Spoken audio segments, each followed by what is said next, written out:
According to the latest report from the National Bureau of Statistics, as Nigeria spent the sum of 1.5 trillion naira on imports of premium motor spirit, also known as petrol. In the first quarter of 2022, the report shows that the Nigerian National Petroleum Company Limited spent 210.38 billion naira, 219.78 billion naira and 245.77 billion naira as subsidy on fuel in January, February, and March 2022, respectively. Despite the increasing cost of the fuel subsidy, Nigerians still suffer a hike in the cost of transportation, as economic and energy experts have continued to decry the rising cost of fuel subsidy incurred by the federal government. Well, joining me via Zoom to discuss this and, of course, other issues in the oil and gas space. She's a Senior Energy Analyst at Stears Business, Noelle Okwedy. It's good to see you, Noelle. Thank you so much for your time. Good afternoon. Good afternoon for having me. Yes, let's look at these figures. It is worrisome. 245 billion. It's just much. It's so much on the high side. Were you expecting this, considering the hike in the price of crude oil we see in the international market? Or what do you think is responsible for this, and how sustainable is this? Yes, so Lopez. So it's actually very much expected. So besides the price of oil, like you said, there's also the fact that the refined, so countries that refine their own petrol or that even export refined products are making a lot of money now. What has happened was that during COVID and even after COVID, a lot of refineries around the world, because of the global lockdown and the lower demand for refined products and crude oil. This was about the time, and we can even remember when even was affected by COVID.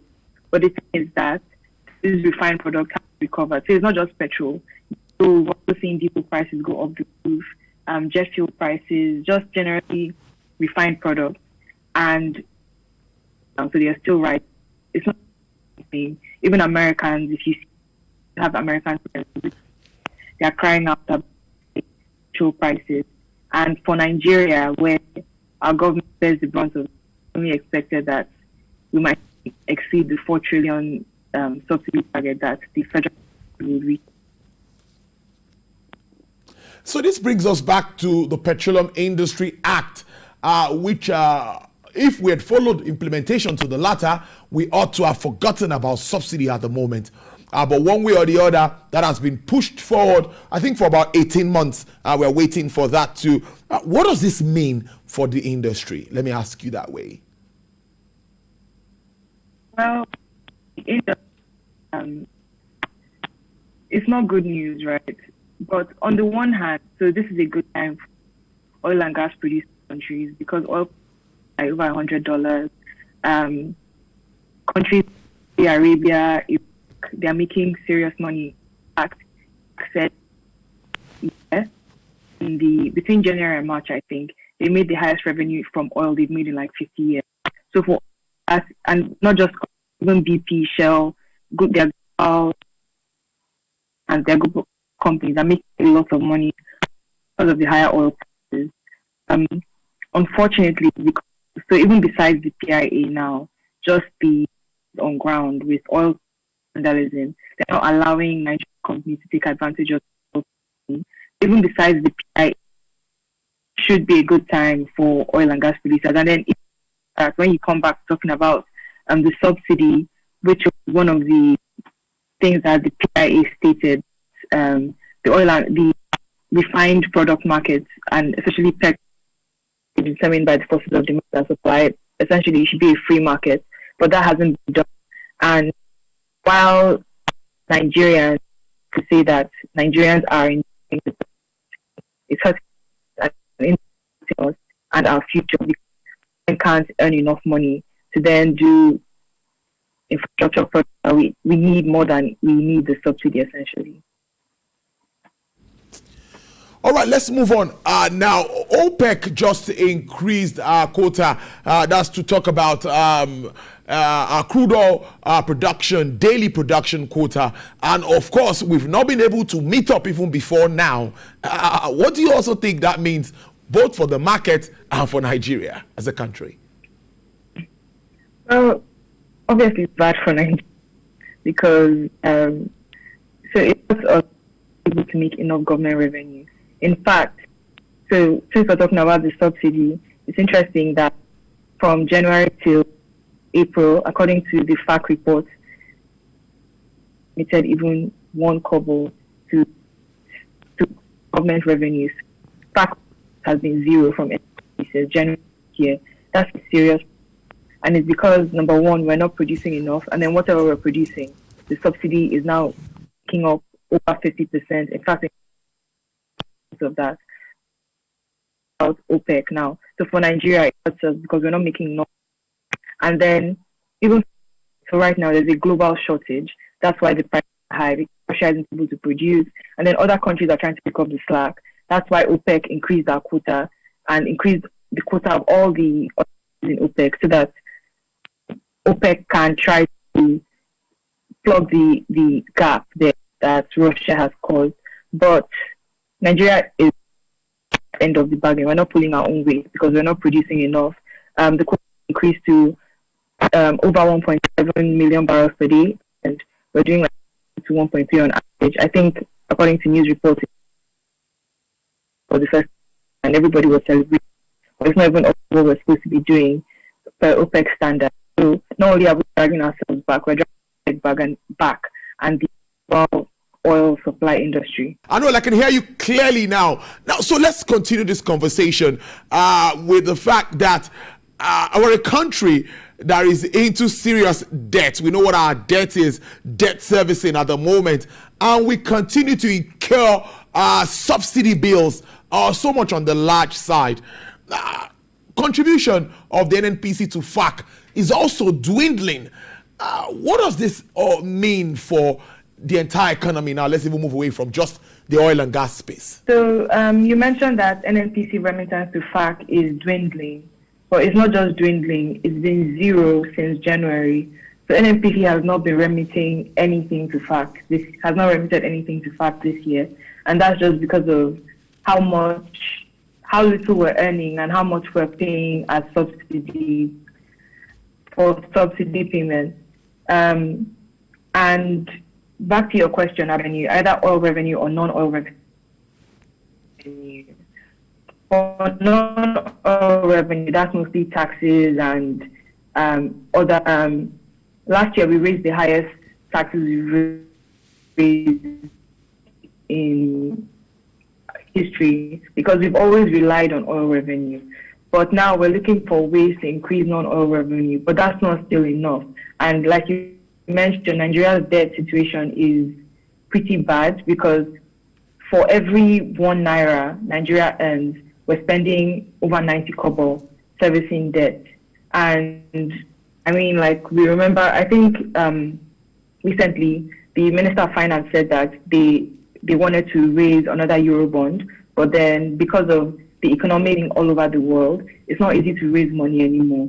So it raises the question of where Nigeria is going to get money from. So like I said, we have 2 options. Either find where to borrow from, which is, at this time, debt is expensive. Interest rates are higher than non-oil revenue. So revenue from other industries, taxes, and other sources of revenue.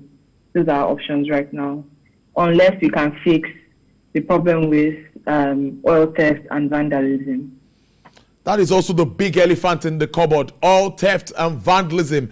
Let's talk refining, because that is one thing that is also hitting us badly. And NNPC says the Port Harcourt refinery might be functional before the end of the year. $1.5 billion is what's been injected into this. But let's look at enabling others coming to the refining space. How do you think we can do this? Modular refineries, bringing other guys into this sector so that we can, have more players in that space. What can be done?